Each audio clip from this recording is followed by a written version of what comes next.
சின்ன சின்ன தோணிகள், high fibre போட்டு, வேகமாக செல்லக்கூடிய ட்ரோன்ஸு, அவர்களுடைய விமானங்களில் கூட நம்ம போட்டி போட முடியாது. சின்ன சின்ன ட்ரோன்கள், ரடார்கள், இவற்றையெல்லாம் கண்டுபிடித்து, அதாவது சின்ன விஷயங்களை வைத்து ஒரு ரடாரில் நூற்றுக்கணக்கில் ஒரே இடத்துல அடித்தா அவங்களுடைய அயன் ட்ரோம் அவுட்டு, அவங்களால முடியாது, மனிதன் கண்டுபிடிக்க முடியாது அப்படிங்கிற ஒரு நிலையை அசிமெட்ரிக்கு, சமச்சீரற்ற முறையில் எதிரி பலவாறாக இருந்தால் அவனை எதிர்க்கக்கூடிய முறையை அவர் கண்டுபிடித்தார். நேற்று அந்த ஈரானிய மக்கள் எந்த அளவுக்கு அவர்கள் தேசப்பற்றுள்ளவர்கள் என்பது நேற்று உலகம் அறிந்தது. பார்த்தீங்கன்னு சொன்னால் லட்சக்கணக்கான மக்கள் அந்த மின்சார நிலையங்கள் முன்னால் கூடி நின்று கொண்டார்கள். பாலங்கள் மீது கொடிகளை அசைத்து கொண்டு நீண்ட வரிசையில் கிலோமீட்டர் கணக்கில் நின்றார்கள். வெளியில் அந்தந்த ஊர்களில் வெளியில் நின்றார்கள். எங்களை அழிக்க முடிந்தால் எங்களை அழியுங்கள் என்று, எங்களுடைய நாட்டிற்காக, எங்கள் தாய் நாட்டிற்காக நாங்கள் உயிர் கொடுப்பதற்கும் தயார் என்ற அளவிலே ஒரு வீரம் செறிந்த நேற்று அந்த மக்களினுடைய ஒரு போராட்டத்தை நாம் எல்லோரும் பார்க்க நேர்ந்தது. அமெரிக்காவுக்கும் ஈரானிற்கும் இடையில் உள்ள அந்த போர் ஒரு போர் நிறுத்த ஒப்பந்தத்தின் மூலமாக ஒரு முடிவுக்கு வந்திருக்கிறது தற்காலிகமாக.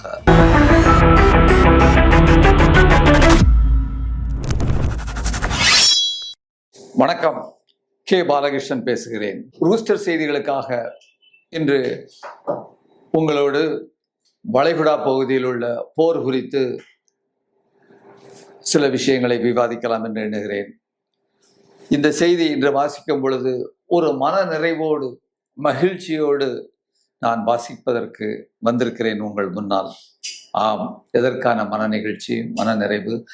எனக்கு மட்டுமல்ல, உலகில் உள்ள 95 விழுக்காடு மக்களுக்கு இன்று உலகம் முழுவதும் மன நிறைவோடு, மகிழ்ச்சியோடு இருக்கிறார்கள்.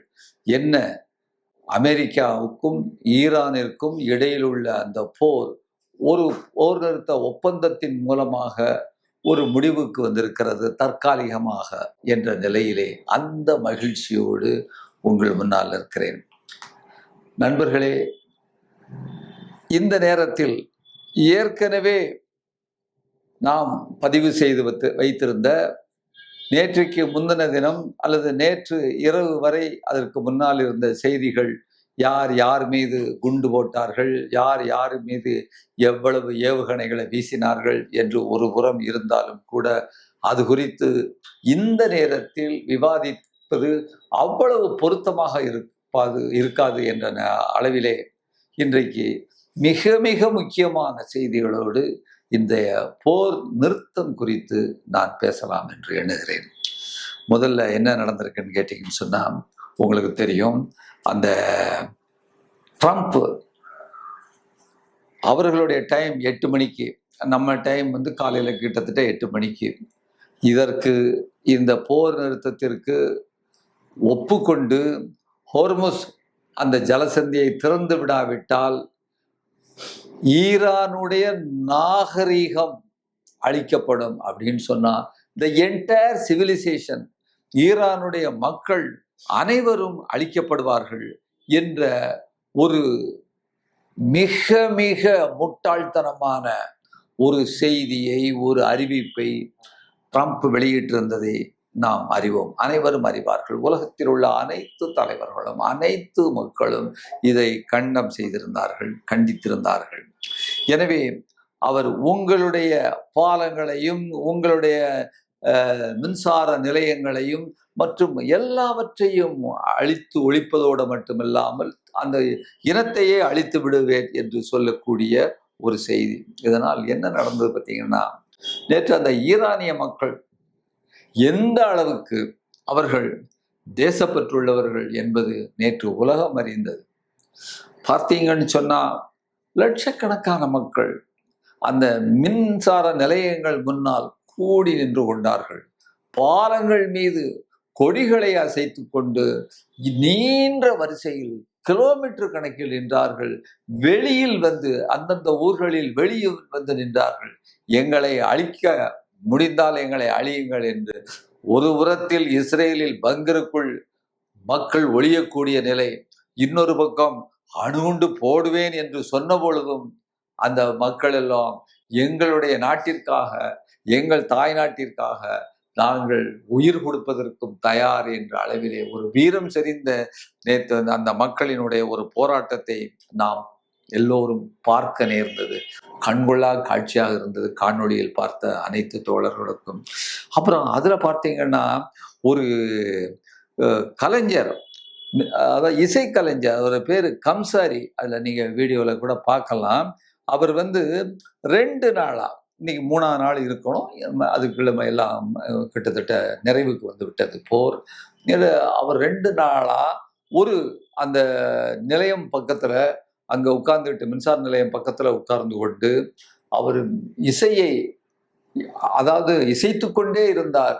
ராவும் பகலும் 2 நாட்களாக இருந்து கொண்டிருந்தார். என்ன மனத்துணிவு அந்த மனிதனுக்கு, யோசித்து பாருங்கள். அணுகுண்டு போடுவேன், அந்த ஆள் கிறுக்கன் அப்படிங்கிறது எல்லாத்துக்கும் தெரியும். ஒரு மென்டல் டிசார்டர் உள்ள பெர்சனாலிட்டின்னு எல்லாத்துக்கும் தெரியும். எது வேணாலும் அந்த ஆள் செய்வார் அப்படிங்கிற அந்த சூழல்ல அந்த மனிதன் அந்த இசையமைத்து கொண்டிருந்த அதை கூட நீங்க வீடியோல பார்க்கலாம். அப்புறம் அதுபோல இந்த கொடுங்கோல் ஆட்சி கொமேனி தலைமையில நடந்துகிட்டு இருக்கு. அங்கு மக்கள் எல்லாம் ஜனநாயக போராட்டம் நடத்தி கொண்டிருந்தார்கள் என்று இங்குள்ள சனநாயகவாதிகள், அமெரிக்கா என்ன சொல்லுகிறதோ, என்ன வாந்தி எடுக்கிறதோ அதை அப்படியே உள்வாங்கி கொண்டு இங்க வாந்தி எடுக்கக்கூடிய அவர்கள் எல்லோரும் பேசி கொண்டிருந்தார்கள். ஆனால் பாருங்கள் மக்களே, எந்த அளவிற்கு அந்த ஈரான் நாட்டு மக்கள் தங்களுடைய அரசாங்கத்துக்கு விசுவாசம் வைத்து, தங்களுடைய மண்ணுக்கு மேல் விசுவாசம் வைத்து, எங்கள் தாய்நாட்டை யாரும் அழிக்க முடியாது என்கின்ற உறுதியோடு இருந்தார்கள் என்பதை பார்க்கும் பொழுது உண்மையிலேயே ஒரு மிக மகிழ்ச்சி. சரி, இதுல பல்வேறு நாடுகள் இந்த யுத்தத்தின் போது தங்களுடைய நிலைப்பாடுகளை தெரிவித்திருந்தார்கள். அதுல பார்த்தீங்கன்னா ஸ்பெயினுடைய அந்த பிரதமர் பெட்ரோ அப்படின்னு சொல்லக்கூடியவர் அமெரிக்காவில் உன்னுடைய நாட்டுக்கு யுத்தத்தில் நாங்கள் தலையிட முடியாது என்று தெளிவாக அந்த இடதுசாரி பிரதமர் சொல்லியிருந்தாரு. அவர் தான் முதல்ல அந்த நேட்டோவில் இருந்து அப்படியான ஒரு செய்தியை சொன்னவர் அவர். அதற்கு பின்னால்தான் மற்ற நாடுகள், அவருடைய பிரான்ஸாக இருக்கட்டும், அதுக்கப்புறம் இத்தாலியில அந்த அம்மையாராக இருக்கட்டும், அவர்கள் பேச ஆரம்பித்தார்கள். ஆஸ்திரியா, எங்களுடைய நாட்டின் மீது விமானங்கள், அமெரிக்க விமானங்கள் பறக்கக்கூடாது என்று.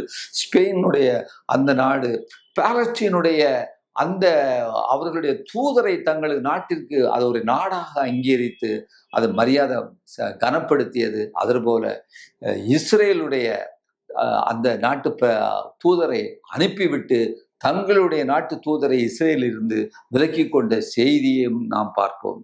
இப்படியான நிலையில் ஜப்பான் கூட முதல்ல அப்படி இப்படி இருந்து ஒரு மாதிரி ட்ரம்ப் போய் அவரை போய் கட்டி பிடிச்சிக்கிட்டு அப்படிலாம் இருந்த நிலையில அங்க உள்ள மக்களுடைய பெரும் போராட்டத்திற்கு பின்னால் அதுவும் எங்களிடமிருந்து போர், அதாவது விமானங்களையோ கப்பல்களையோ அனுப்ப முடியாது என்கின்ற முடிவுக்கு வந்தது. ரஷ்யாவையும் சீனாவையும் பார்த்தீங்கன்னா அந்த ஈரானோட உடன் நின்றார்கள். ஆனா பாகிஸ்தான் அது அந்த ஒரு மீடியேட்டரி எஃபெக்ட், ஒரு பேச்சுவார்த்தைக்கான ஒரு அந்த முன்முயற்சியை துருக்கி, பாகிஸ்தான், எகிப்து போன்ற நாடுகளெல்லாம் எடுத்தார்கள். அவர்கிட்ட நான் பாராட்டுவேன். ஆனால் பார்த்தீங்கன்னு சொன்னால் நம்ம நாட்டை பற்றியும் ரொம்ப கவலையாக இருக்குங்க. அதாவது கூட்டுச்சேரா நாடுகள், அந்த நாடுகளினுடைய தலைமை பொறுப்பேற்றிருந்த பண்டிட் ஜவஹர்லால் நேரு, உலகத்தில் உள்ள அனைத்து நாடுகளும் நம்மை பார்த்து தலைவணங்கி இருந்த நேரம், நாம் தலை நிமிர்ந்து இருந்த நேரம். அப்படிப்பட்ட ஒரு தனி இடத்தை இந்தியா ஒரு உலக அரங்கில் வைத்திருந்தது. அப்புறம் மறைந்த பிரதமர் இந்திரா காந்தியுடைய அவருடைய காலகட்டத்தில் பாகிஸ்தான், கிழக்கு பாகிஸ்தான் ஒரு மொழி அடிப்படையில், வங்காள மொழி அடிப்படையில் அவர்கள் அங்கே உருது பேசுகிறவங்க எங்களை அடக்கி கொண்டிருக்கிறார்கள்ங்கிறது முக்கியமான பிரச்சனை. அதுக்கப்புறம் பல்வேறு பிரச்சனைகள் அடிப்படையில் அவர்கள் போராடிய பொழுது அமெரிக்காவினுடைய இராணுவ பலத்தை எதிர்த்து துணிந்து எதிர்த்து நின்று அங்கே அந்த கிழக்கு பாகிஸ்தானுக்கு நம்முடைய இராணுவத்தை அனுப்பி அந்த நாட்டை விடுதலை செய்து இன்றைக்கு பங்களாதேஷாக மாறி இருக்கக்கூடிய அந்த தெம்பு அம்மையார் இந்திரா காந்திக்கு இருந்தது. அப்படிப்பட்ட இந்தியா. அது மட்டுமல்ல, நீங்க வாஜ்பாய் சாதாரணமா நினைக்க முடியாது. அவர் காலத்துல பாலஸ்தீனத்தை ஆதரித்து உலக மன்றங்களிலெல்லாம் போய் பேசியிருக்கிறாரு. அவருடைய பேச்சு மிக பிரமாதமான கவித்துவமான பேச்சு. அப்படிப்பட்ட ஒரு துணிச்சலுள்ள அந்த பிரதம மந்திரியையும் நாம் பார்த்திருக்கிறோம். ஆனால் இன்றைக்கு தினம் நம்முடைய ஒரு போர் நடந்து கொண்டிருக்கும் பொழுது ஒரு சத்தம் இல்லாமல், ஒரு அரவம் இல்லாமல், என்ன நடந்து விடுமோ, யாருக்கு என்ன நடக்குமோ என்று எதுவும் பேசாமல் ஸ்ட்ராட்டஜிக் சைலன்ஸ்னு சொல்றாங்க. ஒரு போர் தந்திர ரீதியான ஒரு அமைதியை ஏற்படுத்தி கொண்டு, வாயை பொத்தி கொண்டு நம்முடைய வெளியுறவு கொள்கை, நம்முடைய பிரதமர் இருக்கக்கூடிய நிலைமையை பார்க்கும் பொழுது உண்மையிலேயே இது மிகவும் வருத்தமாக இருக்கிறது நண்பர்களே. மிக மிக வருத்தமாக இருக்கிறது என்கின்ற ஒரு செய்தியும் நாம் பதிவு செய்துவிட்டு, அதே போல இன்றைக்கு அடுத்த செய்தியாக அமெரிக்காவில் உள்ள அந்த ஜோ கண்ட் அப்படிங்கிறவர், ஏற்கனவே நம்ம அவரை பற்றி பேசியிருக்கிறோம். தீவிரவாத எதிர்ப்பு அமைப்பினுடைய, இந்த நாட்டினுடைய தீவிரவாத எதிர்ப்பு தலைவராக, அதாவது ஆன்டி டெரரிஸ்ட் ஆர்கனைசேஷன் அமெரிக்காவினுடைய அமைப்பு, அதிலிருந்து ராஜினாமா செய்த ஒருவர். அவர் என்ன சொல்லியிருக்காருன்னா, இந்த போர் நிறுத்த ஒப்பந்தத்தை அமெரிக்காவும் ஈரானும் போட்ட இந்த ஒப்பந்தத்தை இஸ்ரேல் சாபோட்டேஜ், அதாவது இதை சீரழித்து விடுவதற்கான, உடைப்பதற்கான எல்லா வாய்ப்புகளும் உண்டு. எனவே அமெரிக்கா இஸ்ரேலோட உறவுகளை துண்டிக்க வேண்டும், அதற்கு நிதி உதவி கொடுப்பதையும் அந்த நிறுத்த வேண்டும் என்கின்ற ஒரு முக்கியமான செய்தியை அவர் கொடுத்திருக்கிறார். 15 நாளைக்கு 2 வாரத்திற்குத்தான் இந்த போர் நிறுத்தம் இருந்தாலும் கூட இது முக்கியமான ஒரு போர் நிறுத்தமாக நாம் இதை பார்க்கிறோம். அதுபோல இன்றைக்கு வேறொரு முக்கியமான செய்தி, இந்த போர் நிறுத்தத்திற்கு முன்னால F-35 F-15 அந்த ஏரோப்ளைன்ஸ் எல்லாம் அவங்க தயார் பண்ணாங்க பத்தியில, அதை பற்றி ஒரு செய்தி நீங்க தெரிஞ்சுக்கணும்.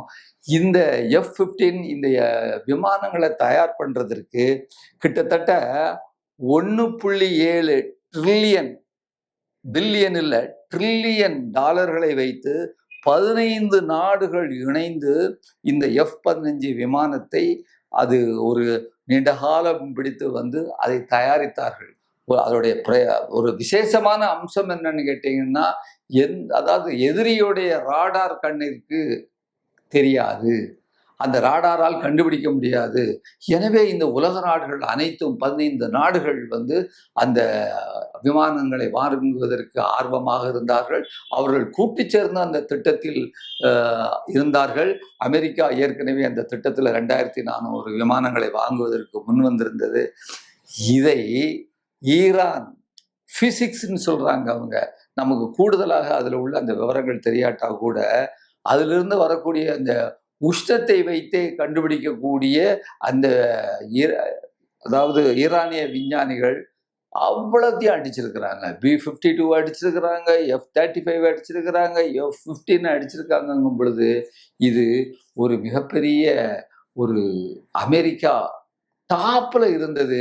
இன்றைக்கு உலக நாடுகள்ல அமெரிக்காட்ட எதுவுமே சுப்பீரியரா இல்லை அப்படிங்கிற ஒரு நிலையை ஏற்படுத்தி இருக்கிறது என்று சொல்லும் பொழுது, இன்றைக்கு அந்த மற்ற நாடுகள் எல்லாம் தாங்கள் ஒரு கான்ட்ராக்ட் போட்டிருந்தாங்க இல்லையா, F-15 வாங்குவதற்கு, F-35 வாங்குவதற்கு, அது குறித்து கேள்வி எழுப்பி கொண்டிருக்கக்கூடிய ஒரு செய்தியை கூட நம்ம பார்க்குறோம்.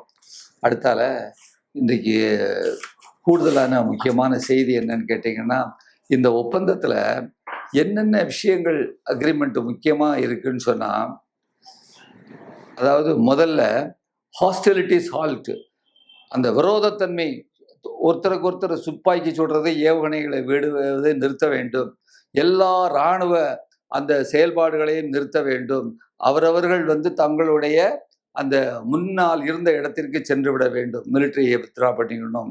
ஹோஸ்டேஜஸ், பிணைய கைதிகள் யார் இருந்தாலும் ஒருத்தர் அதாவது 72 மணி நேரத்துக்குள்ள அவர்கள் ஒப்படைக்க வேண்டும். ஹமாஸ் அமைப்பு அதுவும் கொடுக்கணும். அதே போல பாலஸ்தீனர்களுடைய 2000 பேர் வந்து இஸ்ரவேல் நாட்டில் இருக்க அவர்களும் ஒப்படைக்க வேண்டும். அதே மாதிரி 400 ட்ரக் நிறைய காசாவுக்கு தினசரி முதல் 5 நாளைக்கு வந்து அந்த நாட்கள் அந்த மக்கள் பட்டினியா கிடக்குறாங்க. எந்த விதமான வசதியும் வாய்ப்பும் இல்லாமல் இருக்கிறாங்க. ரொட்டி கிடையாது, குழந்தைகள்லாம் செத்துட்டு இருக்கக்கூடிய நிலைமையை நம்ம பார்த்தோம். அந்த மக்களுக்கு முதல் 5 நாளைக்கு, அதுக்கப்புறம் குறைய 400 ட்ரக்ல தினசரி வந்து அந்த பேக்கேஜ் எல்லாம் போகணுங்கிறது அதுவும் ஒப்பந்தத்துல வந்திருக்கு. அதுபோல இதை யார் கண்காணிக்கிறதுனா அமெரிக்கா, கத்தார் உங்களுக்கு தெரியும், ஏற்கனவே இந்த யுத்தத்துல எனக்கு சம்பந்தம் இல்லையான்னு விலகிக்கிட்ட நாடு.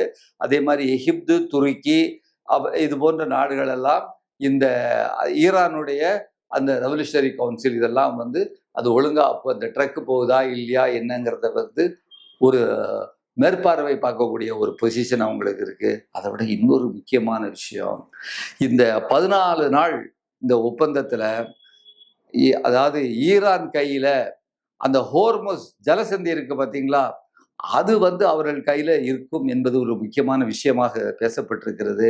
உடனடியாக அவர்கள் எல்லா கப்பல்களையும் டெம்பரவரியா தற்காலிகமாக அவர்கள் எல்லா அந்த கப்பல்களையும் விடுவிப்பார்கள் என்றும் இருக்கிறது.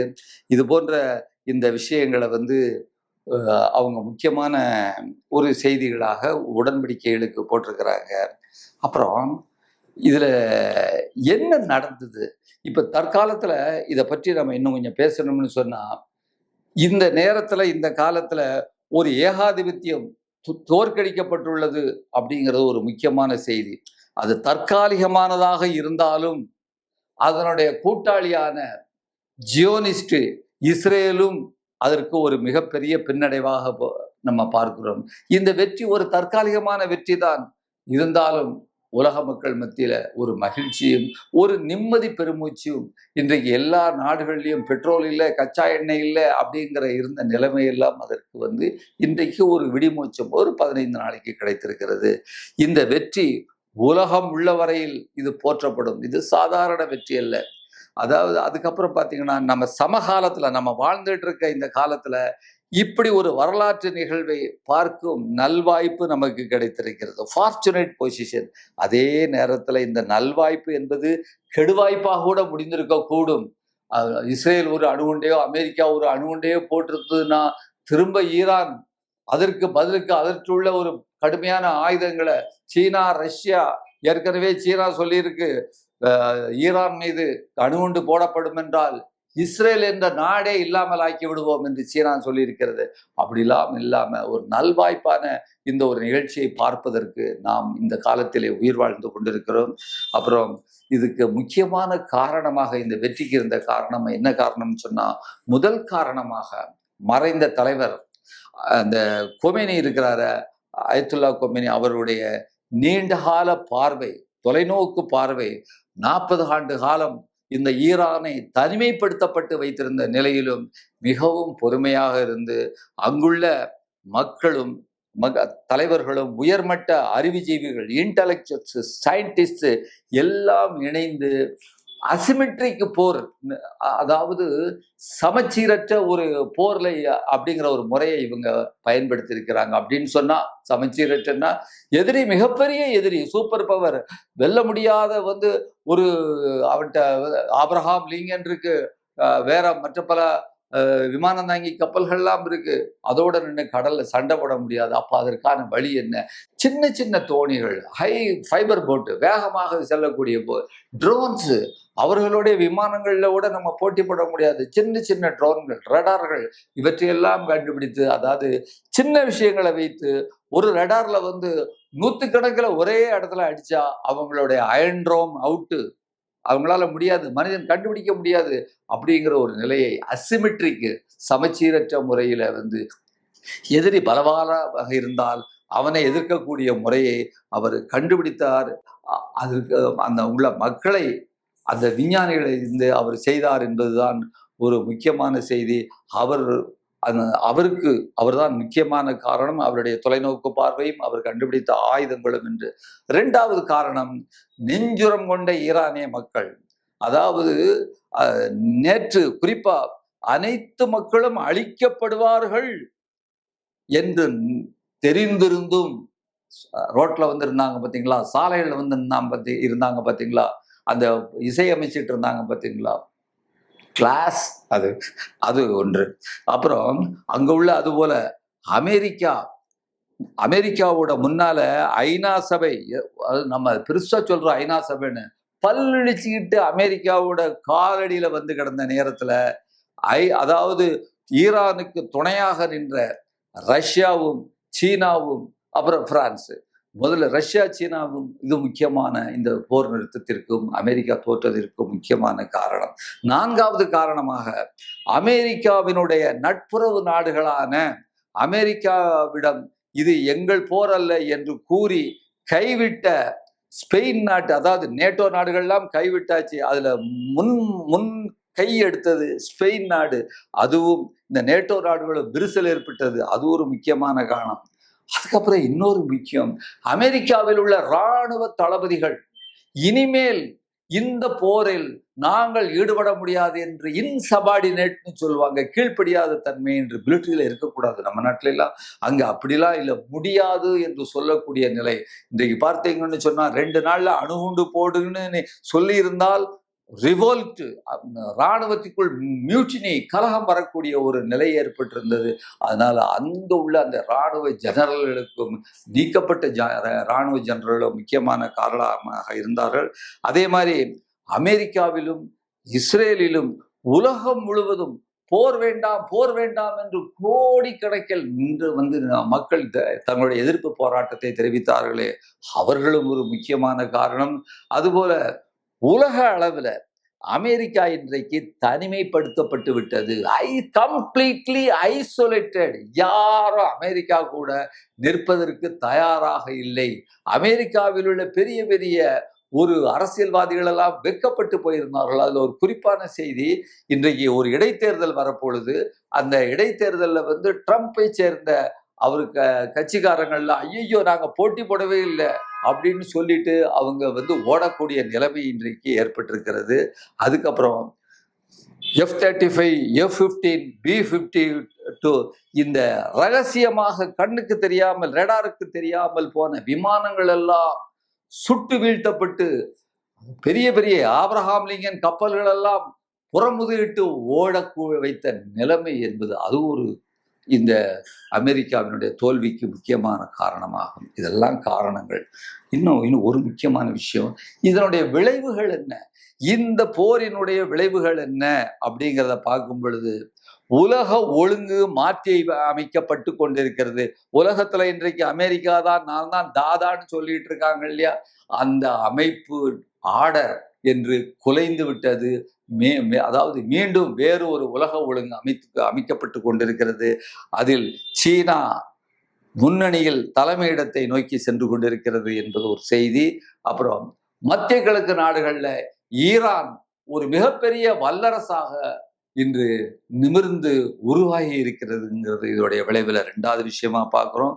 அப்புறம் இன்னொன்னு, இஸ்ரேல் தொழில்நுட்பத்துல, டெக்னாலஜியில ஒரு சுப்பீரியர் கண்ட்ரின்னு சொல்லிட்டு வந்து ஒரு மிகப்பெரிய பிம்பம் ஏற்படுத்தப்பட்டிருந்தது. அதனாலதான் ஃபாதர் கண்ட்ரி என்று சொல்லக்கூடிய ஒரு நிலைமையெல்லாம் ஏற்பட்டது. அந்த பிம்பம் இன்று சல்லி சல்லியாக நொறுக்கப்பட்டிருக்கிறது என்பது முக்கியமான விஷயம். அப்புறம் அமெரிக்காவிற்கும் நேட்டோ நாடுகளுக்கும் இடையிலே மிகப்பெரிய விரிசல் ஏற்பட்டு உள்ளது என்பதும் அது ஒரு முக்கியமான விஷயமாக நாம பார்க்கிறோம். அப்புறம் உலக மக்கள் மத்தியில ஜியோனிசத்தின் மீது ஒரு மிகப்பெரிய வெறுப்பு, அதாவது வெறுப்பை விதைக்கக்கூடிய ஜியோனிசம் மீது வெறுப்பு, அதை ஒத்த சிந்தனைகள் யாருக்கு இருந்தாலும் அவர்களிடமும் மீதும் ஒரு மிகப்பெரிய ஒரு வெறுப்பு, மக்களுக்கு வெறுப்பை விதைக்கக்கூடிய மக்கள் மீது, கூட்டம் மீது மக்களுக்கு இன்றைக்கு ஒரு வெறுப்பும், அவர்கள் தனிமைப்படுத்தப்பட்டிருக்கிறார்கள் என்பது ஒரு முக்கியமான செய்தி. அதே மாதிரி அமெரிக்க ஆதரவு நிலைப்பாட்டை எடுத்த இஸ்லாமிய நாடுகள் எல்லாம் தனிமைப்பட்டிருக்கின்றன.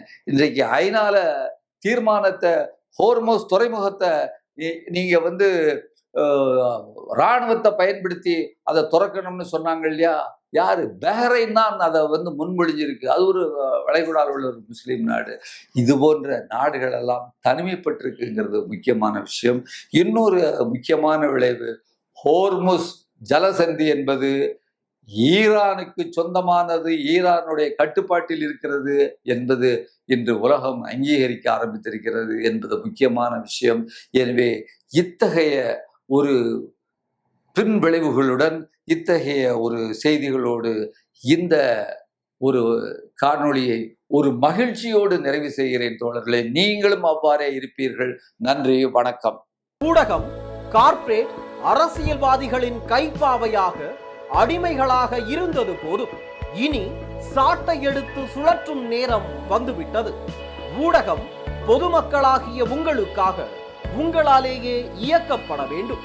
ஊடக சுதந்திரத்திற்காக உங்களின் பங்களிப்பை இன்றே அளித்திடுங்கள்.